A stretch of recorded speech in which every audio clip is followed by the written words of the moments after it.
Hello dear student, आज आपको मैं कराऊंगा प्रोबेबिलिटी पार्ट 4 सी, जिसके अंदर हम क्लास 12 एक्सरसाइज 13.3 से रिलेटेड जो इम्पोर्टेंट पॉइंट हैं और जो कुछ इम्पोर्टेंट कंसेप्चुअल क्वेश्चंस हैं, कंसेप्ट के ऊपर जो क्वेश्चंस हैं वो क्वेश्चंस कराएंगे। अभी तक आपने अगर हमारी सारी वीडियोस देखी होगी स्टार्टिंग से, तो जैसा हमने बताया था कि प्रोबेबिलिटी सीरीज के अंदर हमने बिल्कुल जीरो से स्टार्ट किया है। प्रोबेबिलिटी पार्ट 1 और 9th स्टैंडर्ड का है, जिसके क्वेश्चंस आप देखेंगे SSC, Delhi police, Haryana police और and base for NDA, air force, navy SSR है। इसके बाद हमने स्टार्ट किया था part 2 probability part 2 for 10th standard, जो 10th क्लास के लिए तो इम्पोर्टेंट है ही, प्लस जो कॉम्पिटिटिव एग्जाम्स है जैसे आपका एसएससी है, दिल्ली पुलिस है, रेलवे पुलिस है, बैंकिंग है, इनके एग्जाम में भी इससे रिलेटेड क्वेश्चन पूछे जाएंगे। इसके बाद हमने स्टार्ट किया है part 3 probability part 3A for 11th standard, probability part 3B for 11th standard, probability part 3C for 11th standard and probability part 3D for 11th standard. इसके अंदर हमने सारे बेसिक पॉइंट और इम्पोर्टेंट क्वेश्चंस को हमने clear कर दिया है। और ये जो क्वेश्चंस है, ये क्वेश्चन समझो कि इसका बेसिक कंसेप्ट आपका क्लियर होगा NDA, navy, air force, navy, SSR के अंदर। और कुछ क्वेश्चन आजकल स्टैंडर्ड बढ़ता जा रहा है, कुछ क्वेश्चन एसएससी वगैरह में इसमें से पूछे जा सकते हैं। इसके बाद हमने स्टार्ट किया है प्रोबेबिलिटी पार्ट 4C। इसके अंदर हमने क्लास 12 एक्सरसाइज 13.1 से जो रिलेटेड इंपॉर्टेंट पॉइंट है और उससे जो रिलेटेड क्वेश्चन है करवाया। इसके बाद हमने लिया है probability part 4B class 12 exercise 13.2। इससे जो रिलेटेड इंपॉर्टेंट टर्म्स हैं, इंपॉर्टेंट क्वेश्चन है, इसको हमने डिस्कस किया। इसके बाद हमने क्लास 12 एक्सरसाइज 13.3 के अंदर हमने लिया है प्रोबेबिलिटी पार्ट 4C, तो आज हम करेंगे। इसके अंदर हमें जो 13.3 एक्सरसाइजेस के जो इम्पोर्टेंट कंसेप्ट हैं इसको क्लियर करेंगे और जो इम्पोर्टेंट एग्जाम्पल्स हैं।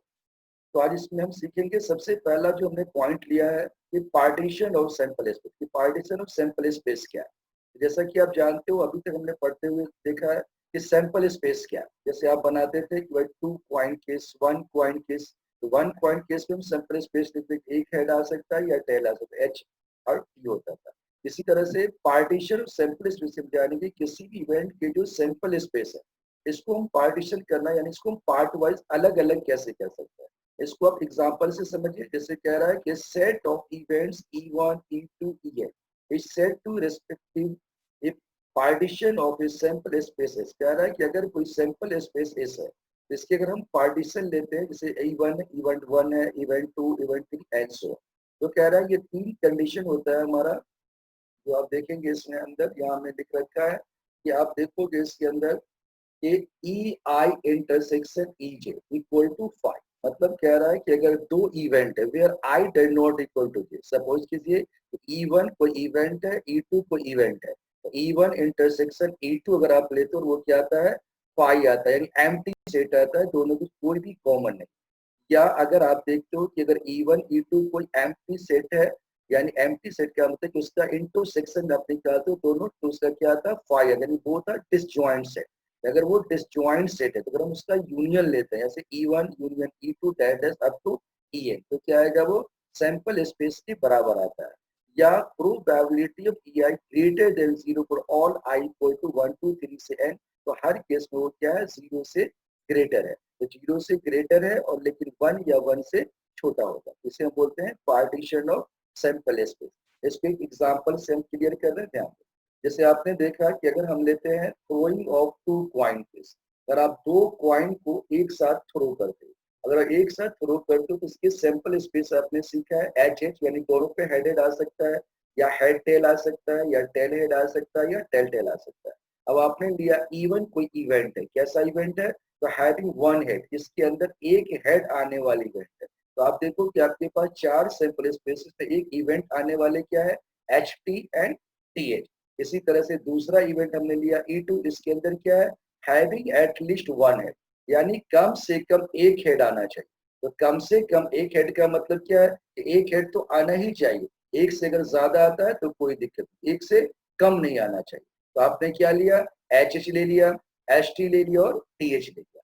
सपोज करो E3 कोई इवेंट है और कह रहा है हैविंग बोथ टी, ऐसा इवेंट है जिसके अंदर दोनों ही टी है, ऐसा इस केस क्या होगा, वन केस होगा।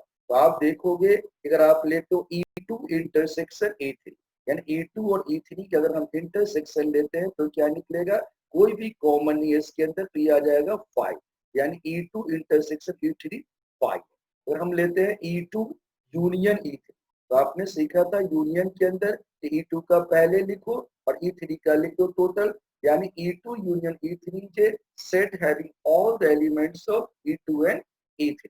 तो E2 यूनियन E3 आपको क्या मिलेगा, HH मिलेगा, HT मिलेगा, TH मिलेगा और TT मिलेगा। तो आपने देखा ये तो बिल्कुल सैंपल स्पेस के बराबर आ गया। तो जो हमारी जो कंडीशन थी वहां हमने बताया था कि अगर E1 EI इंटरसेक्शन EJ क्या होना चाहिए, 5 होना चाहिए, where I does not equal to J। और दूसरा क्या सीखा था कि अगर आप यूनियन लेते हैं जैसे E1 union E2 that is up to n तक, तो उसका क्या आना चाहिए, S आना चाहिए। प्रूफ हो गया E2 इंटरसेक्शन E3 5 है और E2 यूनियन E3 आप लेते हैं तो क्या आ गया, S के बराबर आ गया।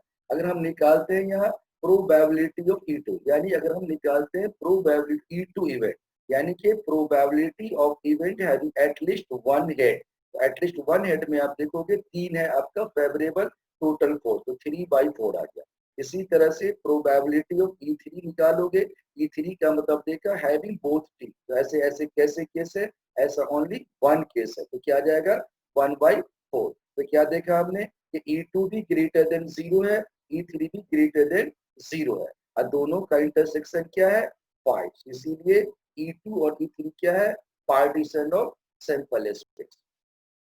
चलो दूसरा पॉइंट देखते हैं। दूसरा पॉइंट हमारा क्या है कि theorem of total probability. Theorem of total probability क्या है, तो कह रहा है कि मान लीजिए आप कि E1 E2 E3 डायटस ये पार्टीशन ऑफ सैंपल, किसी सैंपल इसके पार्टीशन वैल्यूज है E1 E2 E3, and each of events E1 E2 En has non zero probability of occurrence.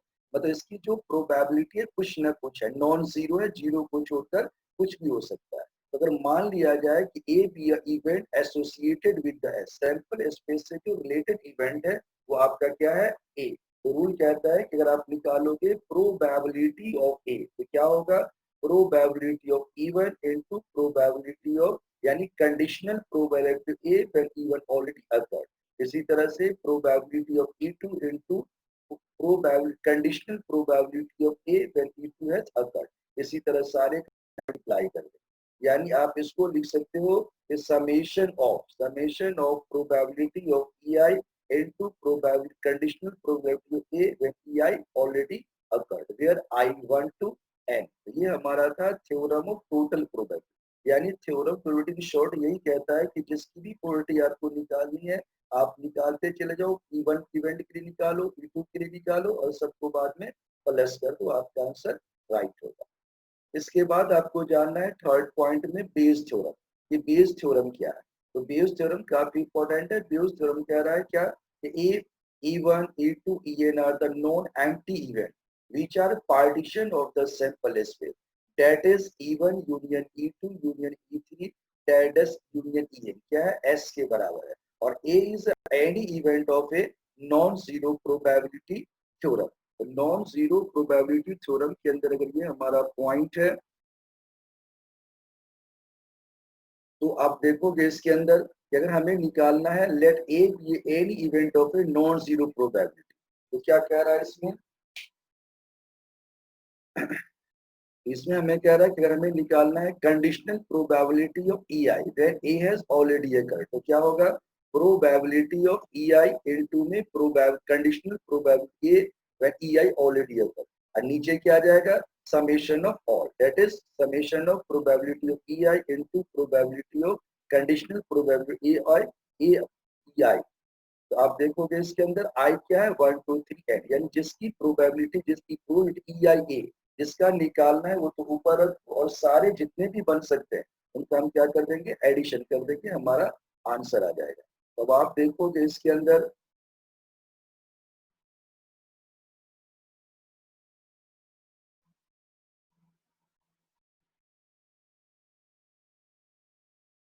अब हमने इसको क्या किया है, प्रूफ किया।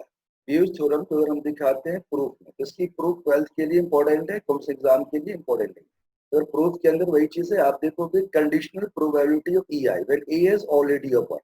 अगर when A has already occurred तो क्या निकालेंगे इसको, आपने थ्योरम पढ़ा था पीछे कि probability of A intersection E I upon में आ जाएगा प्रोबेबिलिटी ऑफ ए। आप देखो probability of A intersection E I को क्या लिख सकते हो, तो probability of E I into में probability of conditional probability A when E I already occurred upon में आ जाएगा प्रोबेबिलिटी ऑफ ए। अगर आप इसको लिखो probability of E I into probability of A oblique E I, यानी conditional probability A when E I already occurred, और नीचे क्या आ जाएगा प्रोबेबिलिटी ए को क्या लिख सकते हो, तो summation of I1 to n probability of EI into probability of A oblique EI, that is conditional probability A when EI has already occurred। अब आप देखिए जैसे ये कंडीशन दिया गया, एग्जांपल लेते हैं क्वेश्चंस का, इससे क्लियर हो जाएगा ये बेस्ड थ्योरम। हमें क्वेश्चन क्या कह रहा है कि a person has undertaken a construction job, the probabilities are 0.65 that there will be a strike।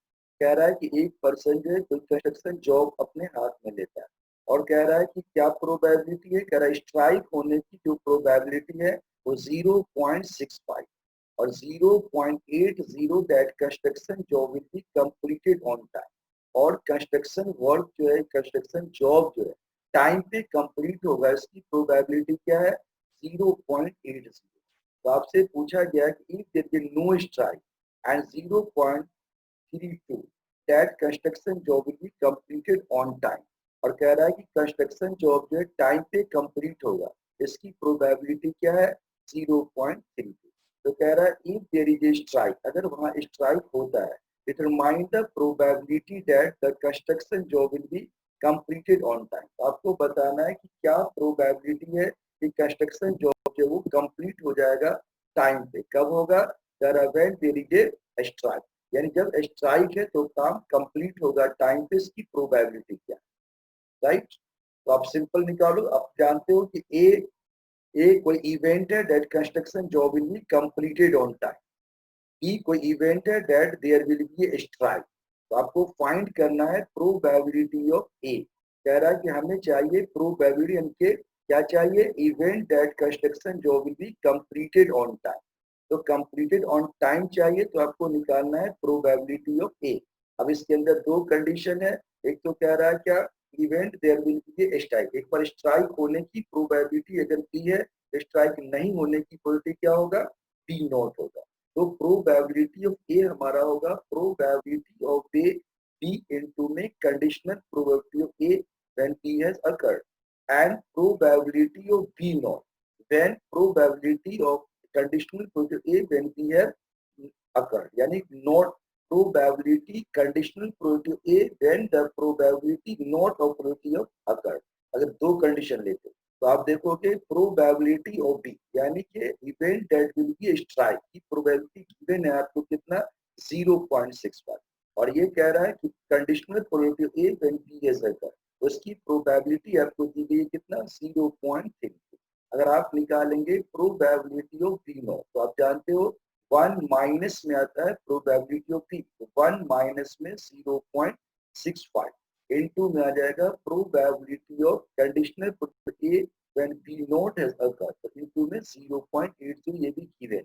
अब आप इसको सॉल्व करोगे तो 0.65 इनटू 0.32 प्लस में आ गया आपका, इसको लेस करना है, लेस करना हमने सिखा रखा है, 1 में से 0.65 को लेस करोगे, इसका हमने करके यहाँ दिखाया है, ध्यान आप देखोगे ये कि हमने मल्टीप्लाई भी यहाँ पे दिखा है, 0.65 को 0.32 से अगर मल्टीप्लाई करोगे तो ये आ रहा है आपका। अब पॉइंट के मल्टीप्लिकेशन का तरीका क्या है कि आप पॉइंट को पहले इग्नोर करो, अब सिंपल मल्टीप्लाई कीजिए 65 और 32 को, मल्टीप्लाई करने के बाद आंसर आ गया आपका 2080। अब आप पॉइंट देखो, राइट से पॉइंट देखोगे 2 डिजिट के बाद है, दूसरे में भी 2 के बाद, 2 और 2 क्या आ गया 4, यानी जो आपका आंसर आया है राइट से 4 डिजिट काउंट करके पॉइंट लगा दो। तो आपने काउंट किया 0 है 8 है 0 है 2, 4 डिजिट के बाद पॉइंट लगाया 0.2080, लास्ट के 0 की कोई वैल्यू नहीं होती, पॉइंट से पहले आप 0 लगा सकते हैं, तो आपने लिख दिया 0.20। इसी तरह से 0.35 को 0.80 से मल्टीप्लाई करोगे तो आप पॉइंट को पहले भूल जाओ, पॉइंट को अगर आपने पॉइंट को भूल गए, तो पॉइंट को अगर आप भूल जाते हो तो आप टैग मल्टीप्लाई किया, आपने मल्टीप्लाई करने से आपका रिजल्ट क्या आया 0.28। अब आप देखिए कि 0.35 के अंदर 2 डिजिट के बाद पॉइंट है और 0.2 डिजिट के बाद 2 यानी 4 डिजिट के बाद पॉइंट लगाना है। तो 0082 के बाद पॉइंट लगा दो, जो डिजिट के बाद पॉइंट है उसकी कोई वैल्यू नहीं होती, तो आपका जवाब आ गया 0.28। अब दोनों को प्लस करना है तो 0.208 है और ये 0.28। अब इसको ऐड करने का तरीका क्या है, आप देखो इसमें 3 डिजिट है, इसमें 2 डिजिट, इसमें भी एक 0 लगा दो, तो 08 क्या आ जाएगा 8 और 8 का 8 आ गया 224। आपका आंसर क्या आ गया 0.488, यही इसका करेक्ट आंसर। एक और एग्जांपल लेते हैं, ध्यान दो। जैसे ये क्वेश्चन है कि bag 1 contains 3 red and 4 black ball while another bag 2 contains 5 red and 6 black ball. One ball is drawn at random from one of the bags and it is found to be the red. So find the probability that it was drawn from the bags. कह रहा है तुम्हें कि आपके पास 2 bag है, एक bag के अंदर 3 रेड बॉल है और 4 ब्लैक बॉल है, और जो दूसरा आपके पास बैग है उसके अंदर क्या कह रहा है कि 5 रेड बॉल है और 6 ब्लैक बॉल है। तरह 1 ball is thrown at random, एक बॉल को रैंडमली इसमें से निकाला जाता है from one of the bag, एक बैग में से, and it is found to be red, और वो निकलता है रेड। तो कह रहा find the probability that it was drawn from the bag 2। तो क्या प्रोबेबिलिटी है कि ये बैग 2 से निकाला गया बॉल है। तो इसके लिए हम क्या करेंगे, सबसे पहले आप जो इवेंट नोट कर लो। पहले देखो इवेंट क्या है, event of choosing the bag 1। E2 क्या है, event of choosing the bag 2। और ए क्या है, event of drawing a red ball. अब आप देखोगे कि प्रोबेबिलिटी ऑफ E1, यानी एक ही बैग को आप किसी फर्स्ट बैग को आप सिलेक्ट करो, इसकी प्रोबेबिलिटी, या सेकेंड बैग को आप सिलेक्ट करो, इसकी प्रोबेबिलिटी क्या है। तो आप जानते हैं कि आपके पास 2 बैग है, तो फर्स्ट बैग की अगर हम प्रोबेबिलिटी निकालेंगे तो हमारे पास प्रोबेबल तो फर्स्ट बैग है, फर्स्ट बैग तो एक ही है, तो आपका जवाब आ जाएगा 1/2। अगर आप E2 के लिए निकालते हैं तो दूसरा बैग भी तो एक ही है, और टोटल बैग कितने हमारे पास 2, तो हमारा आंसर क्या आ जाएगा 1/2। तो P probability of first bag यानी E1, probability of second bag यानी E2, ये भी आ जाएगा हाफ। इसके बाद हम लेते हैं नेक्स्ट पॉइंट कि अगर हमें ये conditional probability of A when E1 and other, यानी probability of red ball when the ball when it is from first ball. कह रहा है कि ये probability of A oblique E1, यानी drawing a red ball from bag 1। अगर हम bag 1 से रेड बॉल को निकालते हैं उसकी प्रोबेबिलिटी क्या है, तो आप देखोगे बैग 1 में आपके पास रेड कितने हैं। अब देखिए बैग 1 में आपके पास रेड कितने हैं, ये देखिए आपके पास 5 रेड बॉल है। तो अगर हमारे पास बैग 1 में आप देखोगे कि जो बैग फर्स्ट है, बैग फर्स्ट के अंदर हमारे पास कितने हैं 3 रेड बॉल, ये बैग फर्स्ट में 3 रेड बॉल है, और टोटल आपके पास कितने 3 + 4 7। तो हमारा आंसर क्या हो जाएगा पहले का 3/7। इसी तरह से दूसरे बैग का चेक करेंगे कि तो conditional probability of A when it is from bag E2, यानी drawing a red ball from the bag 2, यानी रेड बॉल हो लेकिन वो 2 का हो, तो क्या हो जाएगा 5/11। ऐसा क्यों हुआ, क्योंकि दूसरे बैग में आपके पास 5 रेड बॉल है और टोटल कितने हैं 11। अब आपको फाइंड क्या करना है, आपको फाइंड करना है probability of drawing a ball from the bag 2 being given that it is a red. कह रहा है कि आपको फाइंड करना है probability of drawing a ball from bag 2 being given that it is red. कह रहा है कि आप क्या प्रोबेबिलिटी है कि बैग 2 से वो निकाला गया जबकि गिवन बॉल कैसा है रेड है, यानी आपको conditional probability of E2 when E has occurred, यानी कि when it is clear that it is from red। आप देखोगे कि प्रोबेबिलिटी ऑफ E2 बाय ए को हम क्या लिख सकते हैं बाय द फॉर्मूला, आप जानते हैं प्रोबेबिलिटी ऑफ E2 इनटू में आ जाएगा probability of conditional probability of A oblique E2। नीचे क्या आ जाएगा, 2 इवेंट आपके पास है, probability E1 into the probability conditional probability A when E1 occurred plus conditional probability E2 when E2 occurred, यानी probability A oblique E2। अब आप इसकी value को पुट कर दो। अब आपने भी निकाला है कि प्रोबेबिलिटी ऑफ E2 हमारा कितना है 1/2 है और conditional probability when E2 occurred 5/11 है। ये आ जाएगा 1/2 5/11 आ गया ऊपर। अब नीचे 1 इसका निकालोगे E1 का, E1 तो हाफ है और proved conditional probability A when it is taken from E1 कितना आपका 3/7 जो आप पहले निकाल चुके हो। E2 का निकालोगे हाफ है 5/11। सॉल्व करने का तरीका क्या है, ऊपर आप देखिए 5 है और ये 11 टू जा 22, ये आ जाएगा 5/22। नीचे क्या आ गया आपका 3/14 प्लस में आ जाएगा 5/22। अब आप 5/22 ऊपर है, नीचे वाले का आप एलसीएम लोगे तो अब आप देखोगे एलसीएम के अंदर जो हमारा है वैल्यू, क्या वैल्यू है 14 एंड 22।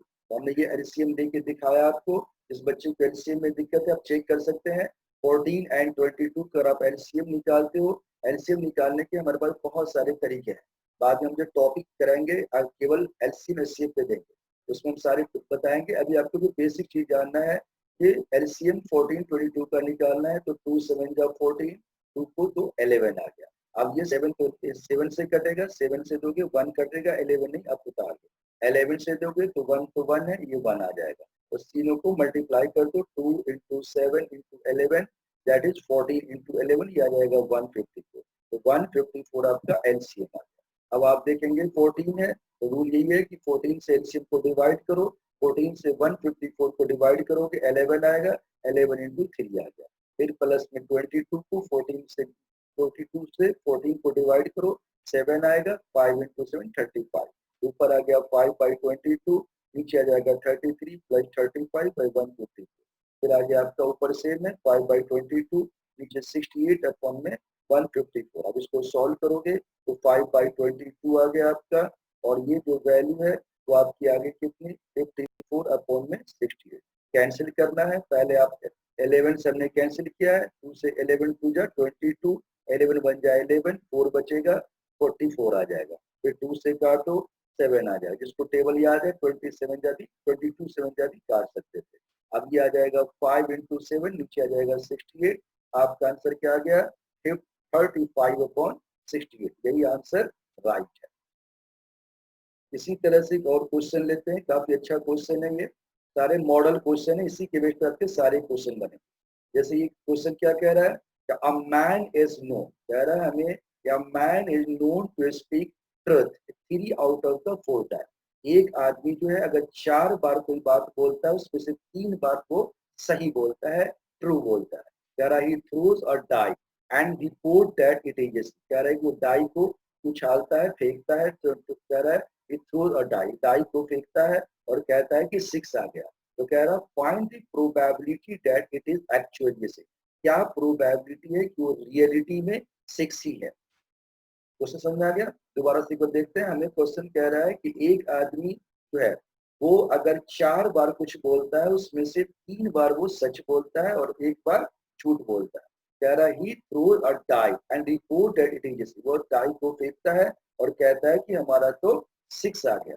तो find the probability that it is actually 6, क्या प्रोबेबिलिटी है कि वो नंबर जो है एक्चुअली में 6 है, यानी वो सही बोल रहा है, उसके सही बोलने की प्रोबेबिलिटी पूछा गया।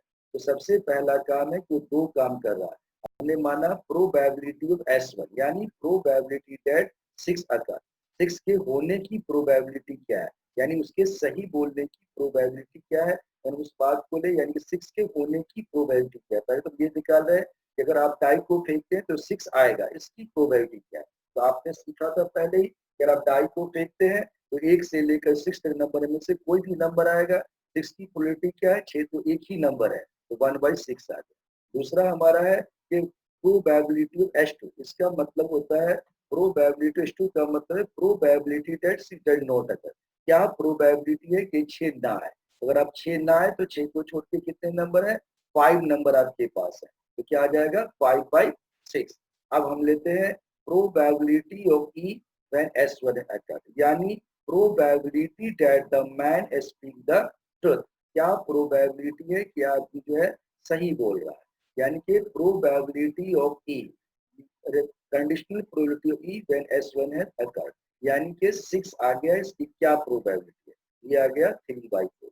दूसरा हम लेते हैं pro conditional probability of E when S2 has occurred, यानी क्या प्रोबेबिलिटी है कि man does not speak the truth, आदमी सही नहीं बोलता है। तो आपने सीखा था कि सही बोलने का अगर 3/4 है तो सही नहीं बोलने का क्या होगा, 1 माइनस में 3/4, तो 1 माइनस 3/4 क्या हो जाएगा, 1/4, ये आ जाएगा 1/4, यानी 1/4 हमारा आ गया। अब आप देखो रूल क्या कहता है कि probability of S1, probability of S1, तो probability conditional probability of S1 when he is occur, यानी probability that the report of the man that 6 occurred is actually a 6 की क्या प्रोबेबिलिटी है। तो आप देखेंगे रूल के हिसाब से कि प्रोबेबिलिटी S1 इनटू में conditional probability when S1 is occurred, नीचे आ जाएगा प्रोबेबिलिटी S1 इनटू में conditional probability when S1 is occurred plus probability to S2 into the conditional probability of E when S2 has occurred.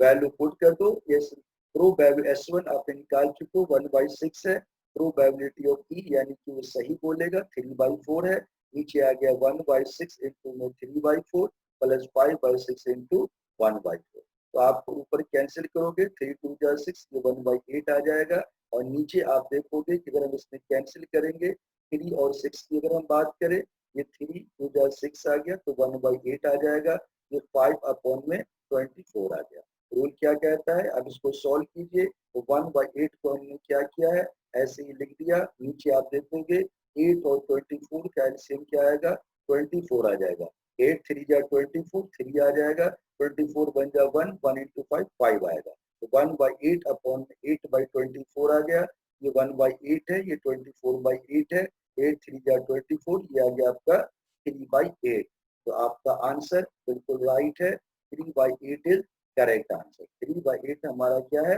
Right answer. तो आपने देखा कि जितने भी हमने क्वेश्चंस कराए हैं सारे जो हमारे जो इम्पोर्टेंट पॉइंट थे, बेसिक टर्म्स था, उसके ऊपर में ये सारे क्वेश्चन है, यानी अगर आप इसको सॉल्व करोगे तो आपका जो 13 पॉइंट जो 3 चैप्टर है, यानी 3.3 एक्सरसाइज है, उनके लगभग सारे क्वेश्चंस आपके इजीली बन जाएंगे, और आप इस कंसेप्ट को अच्छी तरह समझ लेते हैं। तो आप इसको समझ के आप अपने साइज के क्वेश्चंस को बनाना शुरू करो और क्वेश्चन को सॉल्व करो। जैसा कि हमने बताया था, ये मैथ के लिए केवल आपको जो है यूट्यूब पर देखकर आप समझ नहीं सकते, जब भी आपको समझ में आने के बाद आप क्या करोगे, उस क्वेश्चन को बनाना होगा। जब तक आप प्रैक्टिस नहीं करोगे तो आपको फायदा नहीं मिलेगा, क्योंकि मैथ्स के लिए प्रैक्टिस इज मस्ट। तो आप इसको प्रैक्टिस कीजिए अच्छी तरह से, और अगर कोई समझ में नहीं आता है तो आप कमेंट भी कर सकते हैं, अगर बिल्कुल अच्छी तरह समझ में आ रहा है, बेस्ट लग रहा है, तो आप इसको लाइक कीजिए, शेयर कीजिए और सब्सक्राइब कीजिए, ताकि इसके जो कंटिन्यूसली जो हम वीडियो डाल रहे हैं वो आपको फटाफट मिलता रहेगा, और आपके कंसेप्ट क्लियर होते रहेंगे और आप उसको अच्छी तरह से समझते रहेंगे। चलो आज के लिए यहीं तक, थैंक यू।